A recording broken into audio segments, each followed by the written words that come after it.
만약 지금 이 순간 여러분 옆자리에 앉은 낯선 사람의 가방에서 아무도 알아채지 못할 만큼 희미한 전자음이 들려온다면 어떻게 하시겠습니까?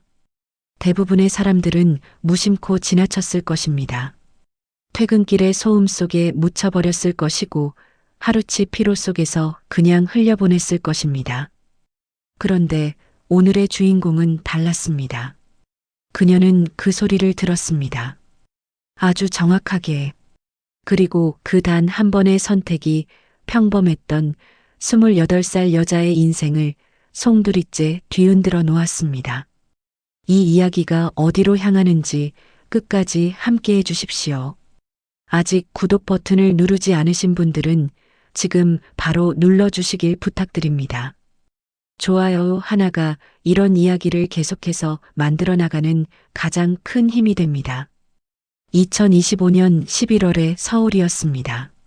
마포구의 한 콜센터 사무실에는 밤 11시가 넘도록 형광등이 꺼지지 않고 있었습니다. 상담원들이 하나둘 자리를 정리하고 일어서는 그 늦은 시간에도 이아리는 헤드셋을 내려놓지 않았습니다. 1997년생 만 28살의 이아리는 그 콜센터에서 만 3년째 근무하고 있었습니다. 첫인상은 단정하고 차분했습니다. 늘 깔끔하게 묶어올린 머리와 가는테의 안경이 그녀를 신중하고 조용한 사람처럼 보이게 했습니다. 실제로도 그랬습니다. 말수는 많지 않았지만 한번 입을 열면 논리적이고 정확하게 말하는 사람이었지요. 감정을 쉽게 드러내지 않는 편이었고 어떤 상황에서도 쉽게 당황하는 일이 없었습니다. 콜센터 안에서 이아린에 대한 평가는 늘 한 문장으로 모였습니다. 귀가 비정상적으로 예민하다는 것이었습니다. 수십 명의 상담원이 동시에 통화하는 소음 속에서도 하리는 옆자리 동료가 수화기를 잘못 잡은 소리를 구별해냈습니다. 복도 끝에서 발소리만 들려와도 그것이 팀장인지 동료인지를 어렵지 않게 맞췄습니다. 머그컵을 내려놓는 소리의 강도만으로 그 사람의 기분 상태를 짐작하는 것도 하린에게는 그리 어려운 일이 아니었습니다. 처음에는 신기하다고 여기던 동료들도 어느 순간부터는 그저 하린의 특성으로 받아들이게 되었습니다. 하지만 하린 본인에게 그것은 단순한 재능이 아니었습니다. 어렸을 때부터 소리가 너무 많이 들렸습니다. 옆집에서 나누는 작은 대화가 벽을 통해 선명하게 들려왔습니다. 밤이면 멀리서 달리는 차 엔진 소리가 잠을 방해했고 새벽에는 수도관을 흐르는 물소리에 잠이 깨기도 했었어요. 학교에서는 수업에 집중하지 못한다는 이야기를 자주 들었습니다. 친구들이 눈치채지 못하는 소리들에 혼자 반응하다가 이상한 아이라는 말을 듣기도 했었지요. 어른이 된 지금도 하린에게 세상은 다른 사람들보다 조금 더 시끄럽고 조금 더 촘촘한 곳이었습니다. 하린이 자라난 곳은 경기도 수원의 조용한 주택가였습니다. 아버지는 소규모 전자부품 업체를 운영했고 어머니는 초등학교 행정실에서 근무했습니다. 넉넉하지는 않았지만 평온하고 따뜻한 가정이었습니다. 어릴 때부터 하리는 귀로 세상을 읽는 아이였습니다. 냉장고가 멈추는 소리만으로 정전이 올 것을 먼저 알아챘고 아버지의 현관 발소리 리듬만으로 그날의 기분을 읽어냈습니다.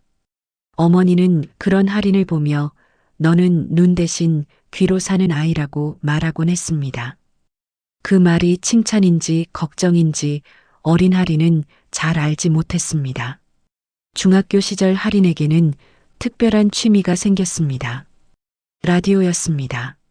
아버지의 낡은 트랜지스터 라디오를 물려받은 하린은 방 안에서 혼자 주파수를 이리저리 돌리며 잡음 속에서 신호를 찾아내는 일에 빠져들었습니다.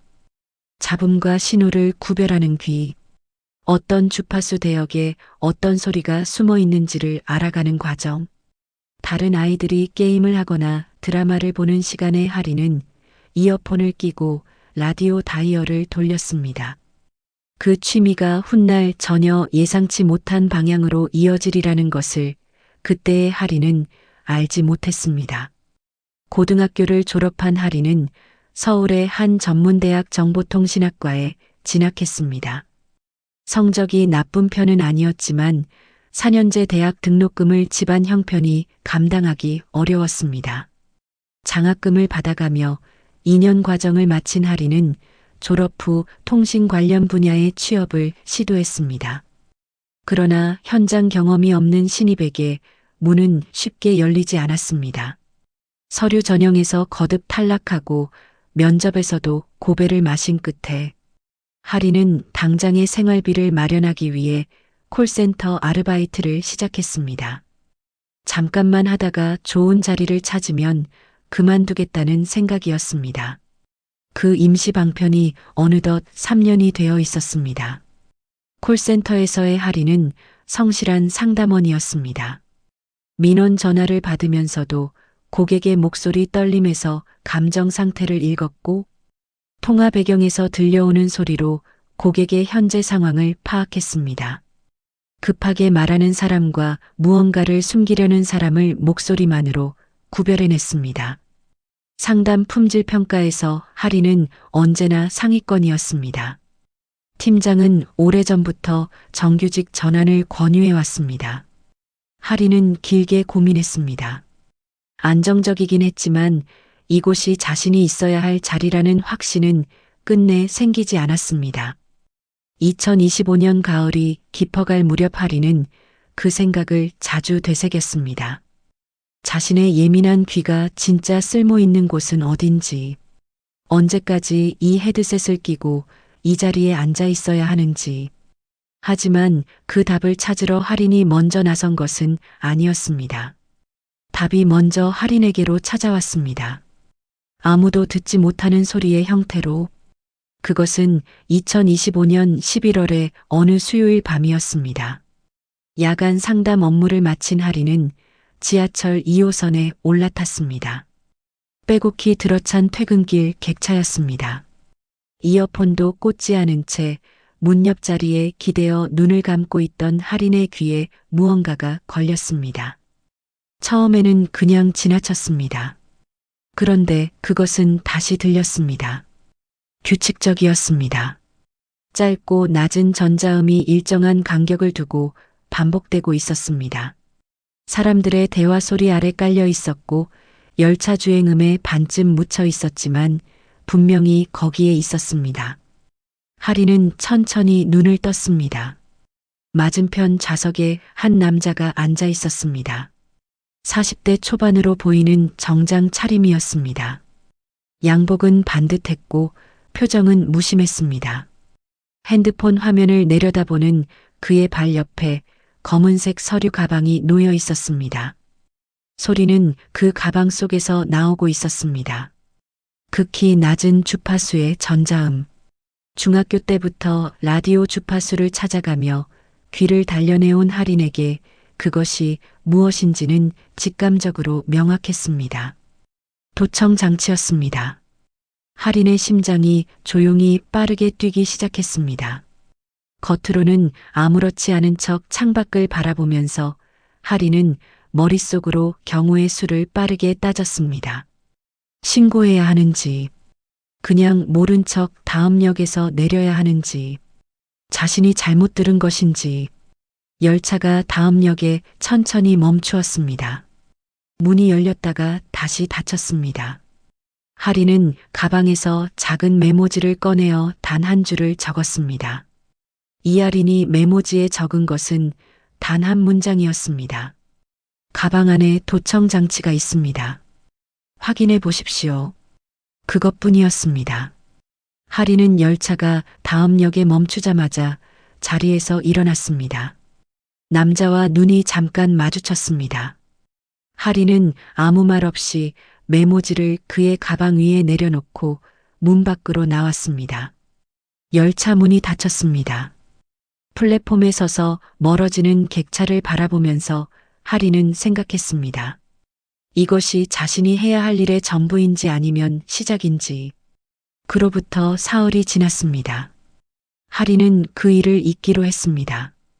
어차피 자신과는 관계없는 일이었고 잘못 건드리면 더 복잡해질 수도 있다고 생각했습니다. 콜센터 야간 근무를 마치고 집에 돌아오면 그냥 씻고 자면 됐습니다. 세상에는 알아서는 안 되는 것들이 있고 보아서도 안 되는 것들이 있습니다. 들어서도 안 되는 것들도 있지요. 하리는 그렇게 생각하기로 했습니다. 모르는 척 살아가는 것도 하나의 방법이었습니다. 세상 사람들은 대부분 그렇게 살고 있었으니까요. 하지만 그 메모지를 내려놓던 순간의 감각은 쉽게 사라지지 않았습니다. 손끝에 닿던 종이의 질감, 남자의 눈, 닫히던 문, 그것들이 번갈아 떠올랐습니다. 그런데 그 주 금요일 오후 콜센터 사무실 전화가 울렸습니다. 할인의 개인 자리 번호로 걸려온 외부 전화였습니다. 업무 전화가 아니었습니다. 수화기 너머에서 낮고 조용한 남자 목소리가 들렸습니다. 저 이름은 최도혁입니다. 지난 수요일 2호선에서 메모를 받은 사람입니다. 잠깐 뵐 수 있겠습니까? 하리는 잠시 말이 없었습니다. 그리고 천천히 물었습니다. 어떻게 이 번호를 아셨습니까? 남자는 짧게 웃었습니다. 아는 사람들이 있습니다. 그게 전부였습니다. 최도혁. 그는 국내 중견 건설사 HD건설의 대표이사였습니다. 나이는 45.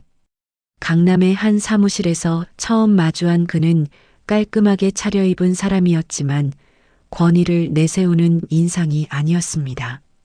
자리에 앉자마자 차를 한 잔 내밀며 담담하게 물었습니다. 어떻게 알아챘습니까? 하리는 솔직하게 대답했습니다. 소리가 들렸습니다. 0.8초 간격의 저주파 신호였습니다. 그 유형의 도청기는 작동 중에 특정 전자음을 냅니다. 일반적인 배경 소음과는 결이 다릅니다. 도혁은 한동안 할인을 바라보다가 천천히 고개를 끄덕였습니다. 그 눈빛에는 안도와 의심이 섞여 있었습니다. 처음 만나는 사람이었습니다. 그것도 콜센터 상담원이었습니다. 그런데 자신의 보안 전문가들이 찾아내지 못한 것을 지하철 안에서 알아챘다고 했습니다. 그리고 말했습니다. 우리 회사로 와줬으면 합니다. 내부 보안 관련 일입니다. 누군가 우리 회사 정보를 빼내고 있는 것 같아요. 오래된 일입니다. 하리는 의아했습니다. 저는 보안 전문가가 아닙니다. 경력도 없고 관련 자격증도 없습니다. 도혁은 손을 저었습니다. 그런 거 필요 없어요. 전문가들한테 이미 맡겨봤습니다. 아무도 못 찾아냈어요. 당신한테 필요한 건 이미 있으니까 그 귀 하나면 됩니다. 하리는 그 말의 무게를 잠시 생각했습니다. 오래된 일이라고 했습니다. 그리고 전문가들도 못 찾아냈다고 했습니다. 그렇다면 이것은 단순한 문제가 아니었습니다. 하리는 그 자리에서 답을 주지 않았습니다. 일주일을 고민했습니다. 콜센터는 안정적인 자리였습니다. 수입이 예측 가능했고 팀장도 믿을 수 있는 사람이었습니다. 반면 도혁의 제안은 불확실한 것들로 가득했습니다. 보안 업무라는 것이 정확히 무엇을 의미하는지, 실패하면 어떻게 되는지, 혼자 감당할 수 있는 일인지, 그러나 할인의 머릿속 어딘가에는 이미 결론이 나 있었습니다. 이곳이 자신이 있어야 할 자리가 아니라는 것을 3년째 느끼고 있었으니까요. 자신의 귀가 이렇게 쓰일 수 있다는 것을 태어나서 처음으로 실감했습니다.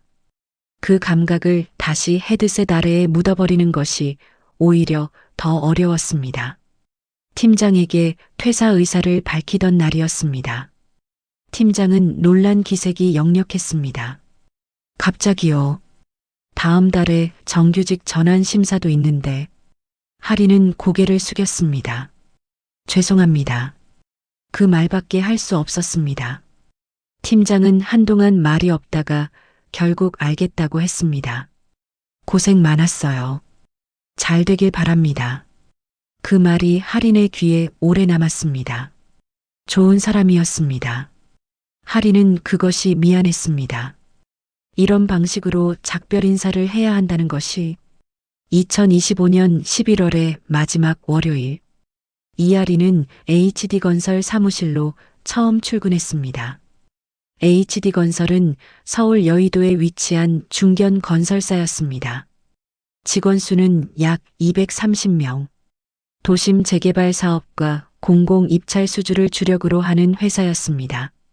할인에게 주어진 직함은 내부 보안팀 연구원이었습니다. 독립된 사무실은 없었습니다. 매일 다른 층을 돌아다니며 이상 징후를 파악하는 것이 주된 업무였습니다. 출근 첫날 도역은 짧게 안내했습니다. 자유롭게 다니세요. 이상하다 싶으면 나한테 바로 연락하고요. 그게 전부였습니다. 지침서도 없었고 전임자도 없었습니다. 할인은 혼자였습니다. 그것이 불안하면서도 묘하게 자유로웠습니다. 무엇이든 스스로 결정해야 했고 무엇이든 스스로 책임져야 했습니다. 처음 2주 동안은 아무것도 잡히지 않았습니다. 냉방 덕트의 진동음, 서버실에서 흘러나오는 팬 소리, 복사기가 돌아가는 리듬, 모두 정상적인 소리들이었습니다. 동료들은 할인을 신기한 눈으로 바라보았습니다. 하루 종일 층층이 돌아다니며 벽 근처에서 잠시 멈추는 사람을 어떻게 받아들여야 할지 모르는 눈빛이었습니다. 누군가는 복도에서 지나치면서 작게 말했습니다. 저 사람 뭐 하는 사람이에요? 작은 목소리였지만 할인에게는 선명하게 들렸습니다. 할인은 개의치 않는 척했습니다. 하지만 자신이 괜한 자리를 맡은 것은 아닌가 하는 생각을 완전히 지우지는 못했습니다. 아무것도 발견하지 못하면 자신이 있을 이유도 없어지는 것이었으니까요. 콜센터를 그만두고 이곳에 왔는데 아무것도 증명하지 못한다면 그 생각이 불쑥불쑥 올라왔습니다. 그런데 3주째 되던 화요일이었습니다. 할인은 12층 임원실 복도를 지나다가 발을 멈추었습니다. 회의실 문 너머에서 무언가가 들렸습니다. 사람 목소리가 아니었습니다. 미세한 전자음. 지하철에서 들었던 것보다 주파수가 낮고 간격이 더 짧았습니다. 회의는 이미 끝나 있었습니다. 할인은 아무렇지 않게 복도를 걷는 척하면서 귀를 집중했습니다. 소리의 방향을 좁혔습니다. 회의실 안 에어컨 하우징 왼쪽 아래 모서리였습니다. 할인은 즉시 도역에게 연락했습니다. 12층 대회의실 에어컨 하우징에 수신 장치로 보이는 것이 있습니다. 직접 확인이 필요합니다. 도역은 그날 오후 할인과 함께 회의실에 들어갔습니다. 에어컨 패널을 열었습니다. 아무것도 없었습니다. 할인은 당황했습니다. 소리는 분명히 들었는데 도역은 말이 없었습니다. 잠깐 할인을 바라보더니 그냥 나가자. 그 말이 전부였습니다. 짧은 침묵이 할인에게는 길게 느껴졌습니다. 도역의 표정에서 의심인지 배려인지 알 수 없는 무언가를 할인은 읽었습니다. 아니면 읽었다고 생각했습니다. 그날 밤 할인은 잠을 이루지 못했습니다.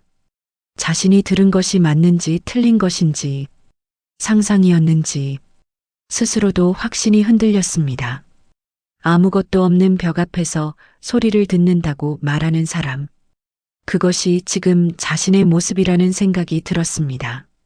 그리고 또 한 가지 생각이 뒤따라왔습니다. 만약 누군가 할인이 접근하는 것을 미리 알고 장치를 미리 치워버렸다면 그 가능성을 할인은 천장을 바라보며 오랫동안 생각했습니다. 하지만 소리는 계속 들렸습니다. 며칠 후에는 9층 기획팀 자리 근처 천장에서, 그 다음 주에는 지하 2층 서버실 복도에서, 이번에는 할인이 먼저 보고하지 않았습니다. 혼자 기록하기 시작했습니다. 언제 어느 층 어느 구역에서 어떤 유형의 전자음이 감지되었는지를 작은 노트에 날짜와 함께 정리했습니다. 소리의 강도와 방향까지 함께 적었습니다. 혼자 할 수 있는 방법은 그것뿐이었습니다. 패턴이 있었습니다. 전자음은 임원회의가 열리는 날 전후로 집중되었습니다. 그리고 소리가 감지된 구역은 항상 한 사람의 동선과 겹쳤습니다. 하리는 조심스럽게 그 이름을 노트 한가운데 적었습니다. 강준혁 상무. 강준혁은 HD건설의 기획전략 담당 상무였습니다. 나이는 51살. 회사에서 15년을 근무한 베테랑이었습니다. 대표이사 도혁보다 더 오래 이 회사에 있었고 직원들 사이에서 신망이 두터웠습니다. 웃음이 많았고 후배들에게 밥을 잘 사는 것으로도 유명했습니다. 부드럽고 신중한 사람. 바로 그 점이 할인을 더욱 어렵게 만들었습니다. 그런 사람이라면 더더욱 누구도 의심하려 하지 않을 것이었습니다. 증거 없이는 아무것도 말할 수 없는 이유가 하나 더 생긴 것이었습니다. 할인은 도역을 다시 찾아갔습니다. 노트를 내밀었습니다. 강준혁 상무님의 동선과 전자음 감지 위치가 3주에 걸쳐 반복적으로 일치합니다. 직접 확인이 필요합니다. 도역은 노트를 오랫동안 바라보았습니다. 표정에서 감정을 읽을 수가 없었습니다. 그리고 천천히 입을 열었습니다. 이거 확실해요. 할인은 대답했습니다. 확실하지 않습니다. 그래서 말씀드리는 겁니다. 하지만 우연이라고 보기엔 너무 반복됩니다. 도역의 표정이 굳었습니다. 강 상무는 내가 15년을 함께한 사람이에요. 근거 없이 움직이면 안 됩니다. 할인은 더 말하지 않았습니다. 알겠습니다. 자리를 나왔습니다. 하지만 그 알겠습니다가 정말 알겠다는 뜻이 아니라는 것은 할인 자신이 가장 잘 알고 있었습니다. 복도 끝까지 걸어간 다음에야 조용히 숨을 내쉬었습니다. 도역의 말이 틀린 것은 아니었습니다. 그렇기 때문에 더 어려웠습니다. 한국의 직장에서 오래 함께 일한 선배를 의심한다는 것은 단순히 증거가 없는 문제가 아니었습니다. 그것은 그 사람과 쌓아온 시간 전체를 의심하는 것이었고, 할인은 그 무게가 얼마나 무거운 것인지 알고 있었습니다. 강준혁 상무는 그 주 내내 할인에게 특별히 친절하게 굴었습니다. 마주칠 때마다 먼저 인사를 건넸습니다. 새로 오신 분이지요. 적응은 좀 되어가요. 힘들면 언제든 얘기해요. 할인은 웃으며 덕분에 잘하고 있습니다라고 대답했습니다. 그 말이 배려인지 경고인지 알 수 없었습니다. 알 수 없다는 것 자체가 더 불편했습니다. 상대가 나를 어떻게 보고 있는지 모른 채 매일 복도에서 인사를 나누는 일. 그것이 할인에게는 가장 힘든 부분이었습니다. 12월이 시작되었습니다. HD건설에 출근한 지 한 달이 지났습니다. 할인이 손에 쥔 것은 노트 한 권과 흔들리는 직감뿐이었습니다. 그것만으로는 아무것도 할 수 없었습니다. 도역은 결과를 묻지 않았지만 할인은 알 수 있었습니다. 기다리고 있다는 것을, 그리고 그 기다림에도 한계가 있을 것이라는 것을. 할인은 지금 회사 안에서 가장 외로운 위치에 있었습니다. 상사는 움직이지 않으려 했고 동료들은 할인이 무슨 일을 하는 사람인지 제대로 알지 못했습니다. 증거를 찾으려는 사람과 증거를 숨기려는 사람이 같은 공간에 있었습니다. 그 긴장감을 혼자 감당하고 있었습니다. 그런데 그 무렵 새로운 정황 하나가 나타났습니다. IT팀의 박지성 주임이 내부 전산망 접속 로그에서 이상한 흔적을 발견했습니다. 특정 파일들이 짧은 기간 안에 반복적으로 열람된 기록이었습니다. 박 주임은 대수롭지 않게 여기고 넘어가려 했지만 할인은 예사로운 일이 아니라는 것을 직감했습니다. 열람된 파일 목록을 확인했습니다. 차기 공공 입찰 관련 내부 자료들이었습니다. 경쟁사에 절대 공개되어서는 안 되는 것들이었습니다. 입찰가 산정 기준, 협력업체 목록, 프로젝트 전략 요약본, 그 파일들이 반복적으로 열람되어 있었습니다. 하리는 그날 밤 사무실에 혼자 남았습니다. 노트를 처음 장부터 다시 펼쳤습니다. 전자음의 패턴, 강준혁 상무의 동선, 파일 열람 시점, 세 가지가 겹쳤습니다. 완벽한 증거는 아니었습니다. 그러나 우연이라고 보기에는 너무 많은 것들이 같은 방향을 가리키고 있었습니다. 하리는 자신이 어디에 서 있는지를 생각했습니다. 증거를 가져가야 한다는 것은 알고 있었습니다. 하지만 어떻게 확보할 것인지가 문제였습니다. 하리는 보안 전문가가 아니었고 수사관도 아니었습니다. 법적 권한도 없고 전문 장비도 없었습니다. 있는 것은 귀와 노트뿐이었습니다. 그리고 그 귀와 노트로 찾아낸 것들을 이미 한 번 도혁에게 가져갔다가 더 기다려봅시다는 말을 들었습니다. 그리고 하리는 또 하나의 사실을 직면해야 했습니다. 만약 강준혁 상무가 정말로 정보를 빼돌리고 있다면 그것은 혼자 할 수 있는 일이 아니었습니다. 외부 어딘가와 연결되어 있을 것이었습니다. 그렇다면 할인이 움직이는 것을 그 연결고리가 이미 눈치채고 있을 가능성도 있었습니다. 에어컨 패널을 열었을 때 아무것도 없었던 것. 그것이 정말 할인이 잘못 들은 것인지 아니면 누군가 먼저 치워놓은 것인지. 이제 할인은 그 두 번째 가능성을 더 크게 생각했습니다. 두려웠습니다. 그것은 인정해야 했습니다. 하지만 할인은 알고 있었습니다. 지금까지는 소리를 따라갔습니다. 이제는 사람을 따라가야 한다는 것을 혼자서라도 그것이 얼마나 무모한 선택인지 알면서도 모른 척하고 돌아서는 것이 더 어려운 사람이 이하린이었습니다. 지하철에서 그 메모지를 올려놓았던 그날처럼 알면서도 그냥 지나치지 못하는 것이 자신의 성격이라는 것을 하리는 오래전부터 알고 있었습니다. 그것이 자신을 지금 이 자리에 있게 만든 이유이기도 했습니다. 사무실 불을 끄기 전 하리는 노트 마지막 페이지에 짧게 적었습니다. 혼자서라도 해야 한다. 그리고 그 아래에 한 줄을 더 적었습니다. 단 한 번의 기회만 있을 것이다. 그리고 가방을 들고 나왔습니다. 복도 끝 엘리베이터가 열렸습니다. 닫혔습니다. 하리는 아직 알지 못했습니다. 누군가는 이미 하린을 지켜보고 있었다는 것을, 그리고 그 누군가의 다음 수가 하린을 향해 조용히 움직이고 있었다는 것을, 하린이 증거를 찾기도 전에 먼저 공격당할 것이라는 것을, 서버 해킹의 범인으로 이름이 올라갈 것이라는 것을, 그리고 그 누명이 얼마나 정교하게 준비된 것인지를.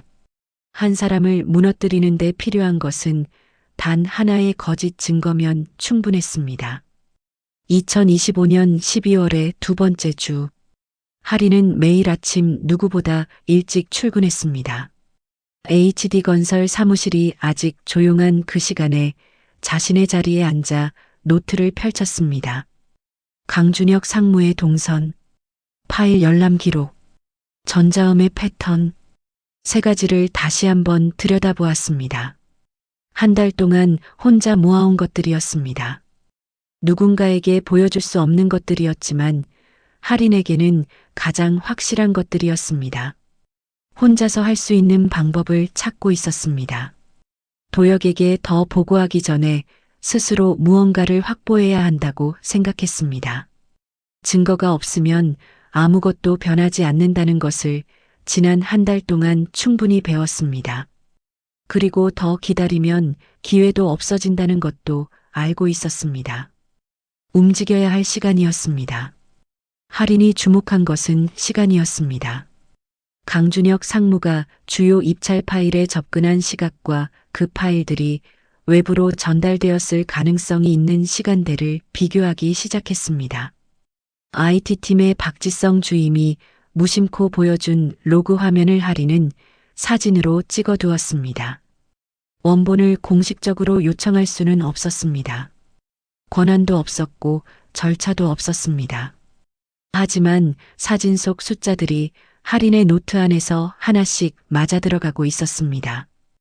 이것이 증거가 될 수 있는지 없는지는 나중의 문제였습니다. 지금은 찾는 것이 먼저였습니다. 아무것도 없는 것보다 작은 것 하나가 나았습니다. 할인은 그것을 믿고 있었습니다. 12월 9일 화요일이었습니다. 할인은 퇴근 후 사무실에 혼자 남아 12층 대회의실을 다시 찾았습니다. 이번에는 에어컨 하우징이 아니었습니다. 회의실 테이블 다리 안쪽 하단부였습니다. 할인은 손전등을 들고 천천히 살폈습니다. 그리고 발견했습니다. 손톱만 한 크기의 검은 장치가 테이블 다리 안쪽 홈에 자력으로 붙어 있었습니다. 진동이 없는 상태에서는 전원이 들어오지 않는 방식이었습니다. 회의가 시작되어 테이블에 진동이 전달되어야만 작동했습니다. 그래서 처음 에어컨 패널을 열었을 때 아무것도 들리지 않았던 것이었습니다. 장치는 그때 쉬고 있었던 것입니다. 할인은 잠시 그것을 바라보았습니다. 손을 대지 않았습니다. 증거물을 함부로 건드려서는 안 된다는 것을 알고 있었습니다. 각도를 달리하며 여러 장의 사진을 찍었습니다. 그리고 도혁에게 문자를 보냈습니다. 중요한 것을 발견했습니다. 내일 아침 만나 뵙고 싶습니다. 답장은 바로 왔습니다. 알겠어요. 그게 전부였습니다. 짧은 답장이었지만 할인에게는 충분했습니다. 도혁이 아직 자신의 말을 듣고 있다는 것. 그것이 전부였습니다. 회의실을 나오면서 할인은 처음으로 조금 숨을 쉬는 것 같은 기분을 느꼈습니다. 아직 해결된 것은 아무것도 없었습니다. 하지만 뭔가를 찾았습니다. 작은 것이었지만 분명히 거기에 있는 것이었습니다. 이것으로 충분하지 않아도 괜찮았습니다. 찾았다는 사실이 중요했습니다. 내일이 있었습니다. 그런데 다음날 아침 할인이 사무실에 도착했을 때 분위기가 달랐습니다. 평소보다 시선이 많았습니다. 수군거리는 소리가 들렸습니다. 할인의 귀에는 더 선명하게 들렸습니다. 아무것도 모르는 척 자신의 자리에 앉아 컴퓨터를 켰습니다. 비밀번호가 맞지 않았습니다. 다시 입력했습니다. 계정이 잠겨 있었습니다. 10분도 지나지 않아 인사팀에서 연락이 왔습니다. 대표 회의실로 와달라는 말이었습니다. 할인은 노트를 들고 일어났습니다. 발이 무거웠습니다. 하지만 멈출 수 없었습니다. 멈추는 순간 모든 것이 끝난다는 것을 할인은 알고 있었습니다. 회의실에는 도혁과 인사팀장이 있었습니다. 그리고 강준혁 상무가 있었습니다. 할인은 그 순간 무언가 잘못되었다는 것을 직감했습니다. 강 상무는 할인과 눈이 마주치자 가볍게 고개를 끄덕였습니다. 아무 감정도 없는 눈빛이었습니다. 인사팀장이 말했습니다. 이할인 씨, 어젯밤 사내 서버에 무단 접근이 있었습니다. 접근 로그에 이할인 씨 계정이 사용되었습니다. 할인은 정면으로 대답했습니다. 저는 어젯밤 12층 회의실에 있었습니다. 회의실에서 도청 장치를 발견했습니다. 사진이 있습니다. 도혁이 말했습니다. 보여줄 수 있어요. 할인은 핸드폰을 꺼냈습니다. 사진 앱을 열었습니다. 어젯밤에 찍은 파일이 없었습니다. 손가락을 빠르게 움직였습니다. 없었습니다. 전부 없었습니다. 휴지통에도 없었습니다. 할인은 그 순간 무슨 일이 일어난 것인지 이해했습니다. 이해하고 싶지 않았지만 이해했습니다. 인사팀장이 덧붙였습니다. 회의실 CCTV는 어젯밤 8시부터 11시까지 오류가 발생했습니다. 기록이 없습니다. 하리는 잠깐 눈을 감았다가 떴습니다. 그리고 도역을 바라보았습니다. 도역은 하린과 눈을 마주치지 않았습니다. 강준혁 상무가 그때 처음으로 입을 열었습니다. 이씨, 우리가 모르는 무슨 사정이 있는 거요. 부드러운 목소리였습니다. 걱정하는 척하는 목소리였습니다. 오랫동안 신뢰를 쌓아온 사람만이 낼 수 있는 목소리였습니다. 그 목소리가 칼처럼 박혔습니다. 하리는 그날 해고 통보를 받았습니다. 집으로 돌아오는 지하철 안에서 하리는 창문 밖을 바라보았습니다. 아무 생각도 나지 않았습니다. 아니면 너무 많은 생각이 한꺼번에 밀려와서 아무것도 잡히지 않는 것인지 알 수 없었습니다. 한 달. 새로운 시작이라고 생각했던 한 달이 이렇게 끝났습니다. 콜센터를 떠났던 날이 떠올랐습니다. 팀장의 말이 떠올랐습니다. 잘 되길 바랍니다. 그때는 그 말이 단순한 인사처럼 들렸는데 지금은 다르게 들렸습니다. 며칠 동안 하리는 거의 집 밖을 나오지 않았습니다. 전화를 받지 않았습니다. 콜센터 시절 동료들이 연락해왔지만 하리는 답장하지 못했습니다. 무슨 말을 해야 할지 알 수 없었습니다. HD건설에서 알게 된 사람들에게서는 연락이 없었습니다. 당연한 일이었습니다. 하리는 기대하지 않았습니다. 하지만 기대하지 않는다고 해서 아프지 않은 것은 아니었습니다. 혼자라는 감각은 기대와 상관없이 찾아왔습니다. 그것은 하린이 어렸을 때부터 익숙하게 다루어온 감각이었습니다. 하지만 이번에는 무게가 달랐습니다. 인터넷에 건설사 내부 해킹 사건 관련 기사들이 올라오기 시작했습니다. 이름이 직접 나온 것은 아니었지만 하리는 그 기사들이 어디서 흘러나온 것인지 알 수 있었습니다. 세상은 생각보다 빠르게 움직였습니다. 그리고 한번 붙은 이름표는 쉽게 떼어지지 않는다는 것을 하리는 처음으로 실감했습니다. 사실이 아닌 것도 반복되면 사실처럼 보이기 시작했습니다. 그것이 가장 무서운 일이었습니다. 가장 힘든 것은 침묵이었습니다. 아무도 하린의 말을 들으려 하지 않았습니다. 무고한 사람의 말은 들리지 않습니다. 유죄인 사람에 대한 이야기는 멈추지 않습니다. 세상이 돌아가는 방식이 그러했습니다. 억울하다는 말은 누구나 하기 때문에 아무도 듣지 않는 말이 되어버린 것이었습니다. 하리는 그것이 억울했습니다. 그리고 그 억울함이 억울한 사람들 모두의 것이라는 것도 알았습니다. 절망이 찾아왔습니다. 하리는 그것을 부정하지 않았습니다. 부정한다고 사라지는 것이 아니라는 것을 알고 있었습니다. 밥을 먹다가 멈추었습니다. 물을 마시다가 멈추었습니다. 창밖을 보다가 멈추었습니다. 무언가가 계속해서 멈추었습니다. 하지만 완전히 멈추지는 않았습니다. 그것이 하린이 가진 전부였습니다. 그것이 며칠째 되던 밤이었습니다. 하린은 방 안에서 오래된 라디오를 켰습니다. 아버지에게서 물려받은 그 라디오였습니다. 주파수를 이리저리 돌렸습니다. 잡음이 들렸습니다. 그리고 잡음 속에서 신호가 들렸습니다. 어릴 때와 같았습니다. 잡음은 여전히 잡음이었고 신호는 여전히 거기에 있었습니다. 세상이 아무리 시끄러워도 신호는 사라지지 않는다는 것. 그것을 하리는 오래전부터 알고 있었습니다.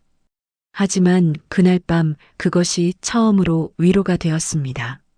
잡음 속에서도 신호를 찾았던 그 오래된 습관이 지금 이 순간 자신을 지탱하고 있다는 것을 하리는 알았습니다. 그리고 생각했습니다. 사라진 사진들, 잠긴 계정, CCTV 오류, 이것들은 우연이 아니었습니다. 정교하게 준비된 것이었습니다. 정교하게 준비된 것에는 반드시 흔적이 있었습니다. 아무리 잘 지워도 완전히 지울 수 없는 것들이 있었습니다. 완벽한 범죄는 없었습니다. 하리는 그것을 믿었습니다. 믿어야 했습니다. 그리고 그것이 믿음에서 끝나지 않으려면 움직여야 했습니다. 가만히 앉아서 진실이 나타나기를 기다리는 것은 할인의 방식이 아니었습니다. 찾아야 했습니다. 직접. 다음 날 아침 할인은 일어났습니다. 씻었습니다. 노트를 꺼냈습니다. 그리고 적었습니다. 내가 증거를 찾지 못한 것이 아니라 증거가 사라진 것이다. 그것도 증거다. 짧은 문장이었습니다. 하지만 그 문장 하나가 방향을 바꾸었습니다. 피해자의 자리에서 추적자의 자리로. 할인은 그 차이를 알고 있었습니다. 피해자는 당하는 사람이었습니다. 추적자는 찾아가는 사람이었습니다. 할인은 지금부터 찾아가기로 했습니다. 할인은 혼자서 움직이기 시작했습니다. 회사 내부에는 접근할 수 없었지만 바깥에서 할 수 있는 것들이 있었습니다. 입찰 관련 정보가 유출되었다면 어딘가에 흔적이 있을 것이었습니다. 공공 입찰 결과는 공개 정보였습니다. 이상할 만큼 정확한 금액을 제시해 낙찰된 업체가 있는지, 같은 업체가 반복적으로 근소한 차이로 낙찰에 성공한 패턴이 있는지, 우연처럼 보이는 것들 안에 필연이 숨어 있는 경우가 있었습니다. 할인은 그것을 하나씩 들여다보기 시작했습니다. 하루에 조금씩, 천천히, 그러나 멈추지 않고. 그 무렵 문자 한 통이 왔습니다. IT팀 박지성 주임이었습니다. 짧은 내용이었습니다. 드릴 말씀이 있습니다. 만나실 수 있으신가요? 할인은 잠시 그 문자를 바라보았습니다. 예상하지 못한 연락이었습니다. 할인은 그 문자를 2번 읽었습니다. 그리고 답장했습니다. 네, 언제든지요. 박지성 주임이 말한 것은 할인이 생각지 못한 것이었습니다. 할인이 해고된 날 아침 서버 접근 기록에 사용된 계정은 할인의 것이었지만 접속 위치가 회사 내부가 아니었습니다. 외부 IP였습니다. 박 주임은 그것을 알고 있었습니다. 그러나 회의실에서 말하지 못했습니다. 강준혁 상무가 있었기 때문이었습니다. 그것을 말하면 무슨 일이 생길지 모른다고 생각했기 때문이었습니다. 할인은 그 말을 들으면서 처음으로 가슴이 조용히 뛰는 것을 느꼈습니다. 두려움이 아니었습니다. 무언가가 움직이기 시작하는 감각이었습니다. 라디오 주파수가 맞춰지기 직전에 그 느낌이었습니다. 아직 선명하지 않지만 분명히 무언가가 잡히고 있는 그 느낌. 할인은 그 감각을 알았습니다. 접속 위치가 외부라는 것은 2가지를 의미했습니다. 할인의 계정이 도용되었다는 것, 그리고 그 도용을 누군가 내부에서 허용하고 뒤를 처리했다는 것.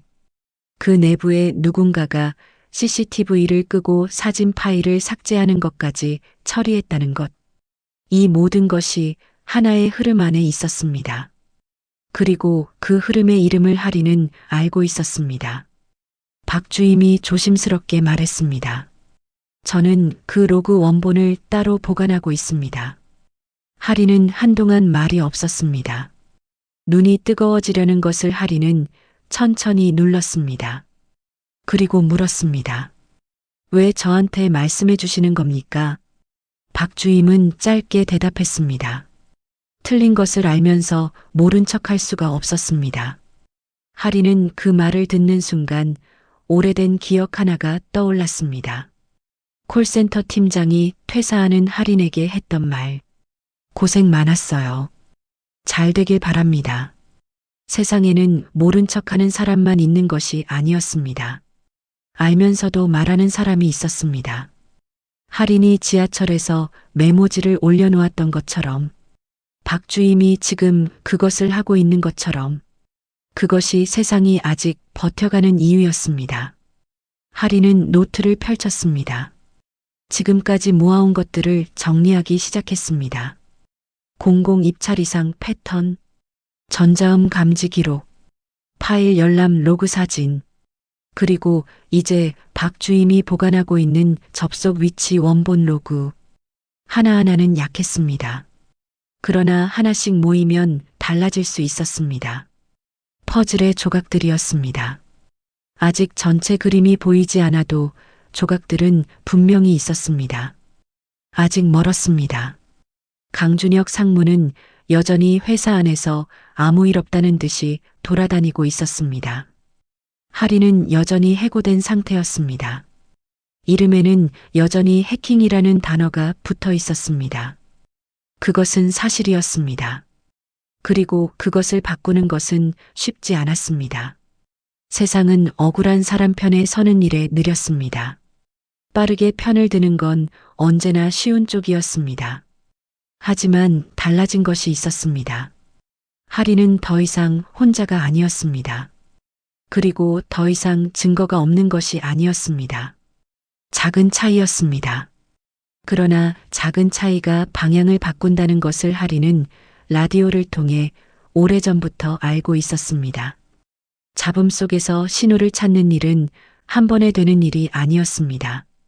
주파수를 조금씩 맞춰가는 일이었습니다. 그리고 지금 주파수가 조금씩 맞춰지고 있었습니다. 잡음이 줄어들고 있었습니다. 아직 완전히 맞지 않았지만 방향은 맞고 있었습니다. 하리는 그것으로 충분했습니다. 하리는 노트 새 페이지를 열었습니다. 그리고 계획을 적기 시작했습니다. 막막했지만 막막함과 불가능은 같은 말이 아니었습니다. 절망한 사람이 다시 일어나는 것은 더 이상 잃을 것이 없어서가 아니었습니다. 아직 지키고 싶은 것이 남아있기 때문이었습니다. 하린에게 그것은 진실이었습니다. 자신이 옳다는 것, 그리고 옳은 것은 결국 드러난다는 것. 그 믿음 하나였습니다. 창밖으로 12월의 서울이 보였습니다. 차가운 하늘이었지만 빛이 있었습니다. 하리는 처음으로 그 빛을 오래 바라보았습니다. 서두르지 않았습니다. 지금 이 순간을 천천히 바라보는 것도 하나의 일이라는 것을 알고 있었습니다. 급하게 달려가면 지나쳐버리는 것들이 있었습니다. 하리는 지금부터 그것들을 놓치지 않기로 했습니다. 천천히, 그러나 분명하게. 그것이 하린이 선택한 속도였습니다. 이하린의 이야기는 아직 끝나지 않았습니다. 오히려 지금부터였습니다. 그리고 세상에서 가장 조용한 복수는 진실이 스스로 제자리를 찾아가는 것이라는 것을 하리는 그날 처음으로 믿기 시작했습니다. 소리는 결국 들린다는 것을, 아무리 작아도, 아무리 깊이 묻혀 있어도 귀가 있는 사람에게는 들린다는 것을. 이하린에게는 그 귀가 있었습니다. 하린이 공개 입찰 데이터를 들여다보기 시작한 지 열흘이 지났습니다. 처음에는 아무것도 보이지 않았습니다. 숫자들이 그냥 숫자였습니다. 낙찰가, 차순위가, 참가업체, 일자, 그것들이 한동안 아무 의미 없이 나열되어 있었습니다. 하지만 하린은 멈추지 않았습니다. 하루에 두세 건씩 비교했습니다. 낙찰가와 차순위 입찰가의 격차, 같은 업체의 낙찰 빈도, 그리고 그 업체가 입찰에 참여하기 시작한 시점. 데이터는 공개된 것이었습니다. 누구나 볼 수 있는 것이었습니다. 하지만 누구나 보는 것이 아니었습니다. 그리고 보더라도 그 안에서 무언가를 읽어내는 것은 또 다른 일이었습니다. 하린에게는 그것이 가능했습니다. 라디오 주파수를 맞추듯 숫자들 사이에서 어긋난 리듬을 찾아내는 것. 하린의 귀는 소리만 듣는 것이 아니었습니다. 진실이 숨어 있는 곳을 향해 있었습니다. 패턴이 보이기 시작했습니다. 특정 업체가 HD건설이 참여한 입찰에서만 유독 높은 낙찰 성공률을 보였습니다. 그 업체의 이름은 미래종합건설이었습니다. 규모로 보면 HD건설과 경쟁하기 어려운 회사였습니다. 그런데 가격이 정확했습니다. HD건설의 내부원가 산정 기준을 알지 않고서는 나올 수 없는 숫자들이었습니다. 우연으로는 설명이 되지 않는 수준의 정확함이었습니다. 그리고 그 부자연스러운 정확함이 바로 할인이 찾고 있던 것이었습니다. 할인은 그것을 정리했습니다. 날짜, 입찰번호, 낙찰가 비교, 업체별 참가 이력, 표로 만들었습니다. 그리고 박지성 주임이 보관하고 있는 외부 IP 접속 로그와 함께 묶었습니다. 이제 하나하나였을 때와는 달랐습니다. 이것들이 함께 있으면 이야기가 되었습니다. 누군가 회사 내부 정보를 특정 업체에 넘겼고 그 결과가 숫자로 남아있다는 이야기. 그리고 그 누군가가 할인을 범인으로 만들기 위해 무엇을 했는지도 흐름 안에 담겨 있었습니다. 완벽하게 지운 것 같았지만 완벽하지 않았습니다. 완벽함은 처음부터 불가능한 것이었습니다. 할인은 도혁에게 연락했습니다. 만나 뵐 수 있겠습니까? 이번에는 증거가 있습니다. 도혁의 답장은 빨랐습니다. 어디로 가면 됩니까? 도혁은 그날 오후 할인을 만났습니다. 회사 밖에 조용한 카페였습니다. 할인은 노트북을 열었습니다. 그리고 하나씩 보여주었습니다. 입찰 데이터, 로그 파일, 패턴 분석표. 도혁은 말이 없었습니다. 오랫동안 화면을 바라보았습니다. 이따금 페이지를 넘기는 소리만 들렸습니다. 그리고 천천히 입을 열었습니다. 얼마나 걸렸어요? 할인은 대답했습니다. 열흘 정도입니다. 도혁은 다시 말이 없었습니다. 그 침묵이 이번에는 달랐습니다. 처음 회의실에서의 침묵과는 무게가 달랐습니다. 잠시 후 도혁이 말했습니다. 미안합니다. 짧은 말이었습니다. 하지만 할인은 그것이 진심이라는 것을 알았습니다. 수화기 너머의 목소리처럼 온도가 있었습니다. 할인은 고개를 저었습니다. 괜찮습니다. 그게 전부였습니다. 더 이상의 말은 필요하지 않았습니다. 어떤 관계는 많은 말 없이 그렇게 회복되었습니다. 잘못을 인정하는 것과 괜찮다고 말하는 것 사이에 두 사람이 잠시 앉아 있었습니다. 그것으로 충분했습니다. 자료는 공정거래위원회에 제출되었습니다. 동시에 할인의 해고, 무효 소송이 시작되었습니다. 법적인 절차는 길고 복잡했습니다. 하지만 이번에는 할인에게 증거가 있었습니다. 그리고 할인 편에 서는 사람들이 있었습니다. 박지성 주임이 원본 로그를 제출했습니다. 외부 보안 전문가가 계정 도용의 흔적을 확인했습니다. 할인이 혼자 열흘 동안 모은 공개 데이터는 전문기관의 분석과 정확히 맞아들어갔습니다. 혼자 할 수 있는 일이 있다는 것, 그리고 혼자가 아닌 경우 더 잘할 수 있다는 것. 할인은 그 둘을 동시에 배우고 있었습니다. 사람은 혼자일 때 가장 강한 것이 아니었습니다. 혼자서도 할 수 있다는 것을 알 때 가장 강해지는 것이었습니다. 그래야만 함께할 때 진짜로 함께할 수 있었습니다. 그 차이를 할인은 이제 알았습니다. 강준혁 상무는 조사 과정에서 미래종합건설 대표와의 금전 거래가 드러났습니다. 3년에 걸친 일이었습니다. 공공 입찰 정보를 넘기는 대가로 받은 돈이 계좌에 남아 있었습니다. 부드러운 사람이었습니다. 웃음이 많았고 후배들에게 밥을 잘 사던 사람이었습니다. 할인은 그것에 대해 더 이상 생각하지 않기로 했습니다. 그것은 할인이 판단할 일이 아니었습니다. 사람이 왜 그런 선택을 하는지를 할인은 알 수 없었습니다. 오랜 시간이 만들어낸 어떤 이유가 있었을 것이었습니다. 하지만 그 이유가 다른 사람을 짓누르는 것을 정당화할 수는 없었습니다. 그 선택이 만들어낸 결과를 할인은 몸으로 겪었고 그것이 이제 끝났다는 것. 그것으로 할인에게는 충분했습니다. 해고 무효 판결이 나온 것은 2달 후였습니다. 이할인의 이름에 붙어 있던 해킹이라는 단어가 공식적으로 지워졌습니다. 그날 할인은 특별히 아무것도 하지 않았습니다. 뉴스를 찾아보지도 않았습니다. 그냥 집에서 밥을 먹었습니다. 그리고 라디오를 켰습니다. 주파수를 한번 맞추었습니다. 깨끗한 신호가 들렸습니다. 그것으로 충분했습니다. 판결문보다 그 신호가 더 선명하게 할인에게 말을 걸었습니다. 이제 다 됐다고. 도혁에게서 연락이 왔습니다. 다시 함께 일했으면 합니다. 내부 보안팀을 제대로 꾸리고 싶습니다. 이하린 씨가 적임자입니다. 처우도 이전과 다르게 준비했습니다. 할인은 그 메시지를 오래 바라보았습니다. 거절하기 어려운 제안이었습니다. 좋은 제안이었습니다. 그리고 그렇기 때문에 더 신중하게 생각해야 했습니다.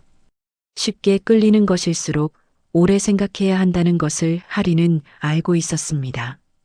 안정적인 자리가 자신의 자리는 아닐 수도 있었습니다. 그것은 콜센터에서도 배웠고 HD건설에서도 배웠습니다. 할인은 며칠을 생각했습니다. 그리고 과거를 돌아보았습니다. 콜센터에서의 3년. 헤드셋을 끼고 하루에도 수십 번 안녕하세요를 말하던 시간들. 그리고 HD건설에서의 2달. 해고와 누명. 라디오를 켜던 밤. 노트에 혼자 적었던 문장들. 내가 증거를 찾지 못한 것이 아니라 증거가 사라진 것이다. 그것도 증거다. 그 모든 것을 지나오면서 할인이 배운 것이 있었습니다. 자신이 어떤 사람인지를, 그리고 어떤 자리에 있을 때 자신이 제대로 있는 것인지를. 할인은 도혁에게 답장을 보냈습니다. 감사합니다. 하지만 다른 길을 가보려고 합니다. 도혁의 답장은 짧았습니다. 알겠어요. 잘 되길 바랍니다. 그 말이 어디서 들어본 것 같았습니다. 할인은 잠깐 웃었습니다. 처음으로 가볍게 웃은 것이었습니다. 오랜만의 일이었습니다. 콜센터 팀장도 같은 말을 했었습니다.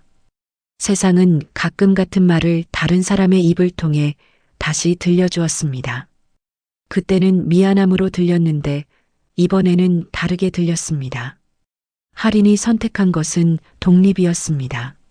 자신의 이름으로 작은 보안 컨설팅을 시작했습니다. 거창한 것이 아니었습니다. 사무실도 없었습니다. 처음에는 지인의 소개로 중소기업 하나를 맡았습니다. 그 회사의 사무실을 돌아다니며 소리를 들었습니다. 이상한 것이 있으면 기록했습니다. 없으면 없다고 보고했습니다. 그것이 전부였습니다. 하지만 그것이 할인의 것이었습니다. 누가 시킨 것이 아니었습니다. 누가 만들어준 자리가 아니었습니다. 스스로 고른 것이었습니다. 그것이 달랐습니다. 콜센터에서 3년을 보내고 HD건설에서 2달을 보내고 나서야 할인은 그 차이가 얼마나 큰 것인지 알았습니다. 박지성 주임은 얼마 후 HD건설을 떠났습니다. 그리고 할인에게 연락을 해왔습니다. 같이 일할 수 있겠냐고. 할인은 잠시 생각하다가 답했습니다. 같이 해봅시다. 그것이 이하린이라는 이름이 붙은 첫 번째 팀의 시작이었습니다. 2사람이었습니다. 작은 시작이었습니다. 하지만 처음부터 크게 시작한 것이 없었습니다. 라디오 신호도 처음에는 잡음 속에 묻혀 있었습니다. 하지만 거기에 있었습니다. 찾는 사람에게는 찾히는 것이었습니다. 그것이 할인이 오래전부터 알고 있던 진리였습니다. 2026년 봄이 시작되었습니다. 할인은 그날도 아침 일찍 일어났습니다. 콜센터에 다니던 시절과 같은 시간이었습니다. 몸에 밴 습관은 쉽게 사라지지 않았습니다. 하지만 그것이 싫지 않았습니다. 일찍 일어나는 것은 할인이 세상을 먼저 듣는 시간이었습니다. 가는 곳이 달랐고 하는 일이 달랐고 무엇보다 자신이 달랐습니다. 헤드셋 대신 노트를 챙겼습니다. 그리고 아버지의 라디오를 한번 바라보았습니다. 그것은 책상 위에 여전히 있었습니다. 앞으로도 거기에 있을 것이었습니다. 준비를 마치고 집을 나서면서 하리는 잠깐 현관 앞에 멈추었습니다. 잠깐이었습니다. 하지만 그 잠깐이 필요했습니다. 지나온 것들을 잠깐 바라보는 것. 그것이 앞으로 걷기 위한 준비였습니다. 수원의 작은 주택가에서 자라던 시절이 떠올랐습니다. 라디오 다이얼을 돌리며 잡음 속에서 신호를 찾던 아이. 소리가 너무 많이 들려서 잠을 못 이루던 밤들.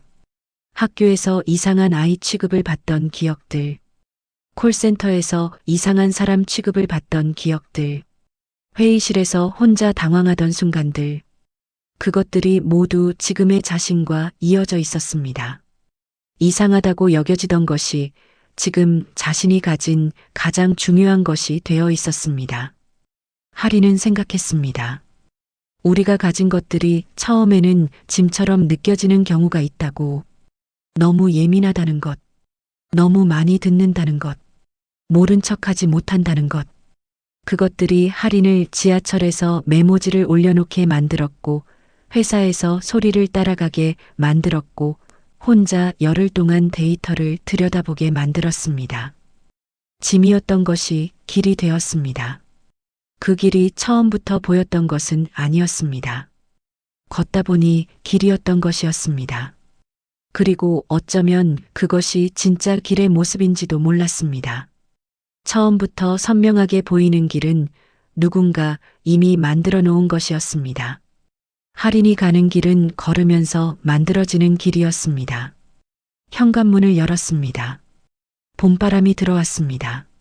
서울의 3월은 아직 쌀쌀했지만 그 안에 따뜻함이 섞여 있었습니다. 하린은 그것을 느꼈습니다.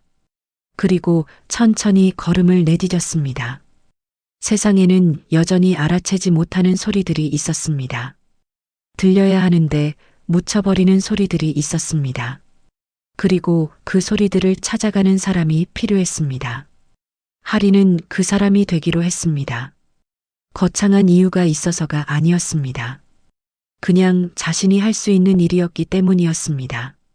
자신이 가장 자연스럽게 할 수 있는 일이었기 때문이었습니다. 세상 모든 일을 다 잘할 필요는 없었습니다. 자신이 가장 잘할 수 있는 것 하나를 가진 사람이 가장 단단한 사람이었습니다. 하린에게 그것은 귀였습니다. 이하린의 이야기는 이것으로 끝납니다. 아니면 이제부터 시작입니다. 그 두 가지가 같다는 것을 하린은 알고 있었습니다. 끝과 시작은 늘 같은 자리에 있었습니다. 그리고 그 자리에서 어느 방향으로 걸음을 내딛느냐가 전부였습니다. 하린은 걷고 있었습니다. 멈추지 않고 있었습니다. 빠르지 않아도 괜찮았습니다. 방향이 있었고 발이 있었습니다. 그것으로 충분했습니다. 그리고 아마도 그것이 삶이 요구하는 전부였습니다. 어디에서 시작했느냐보다 어디를 향하고 있느냐가 중요했습니다. 이하린은 알고 있었습니다.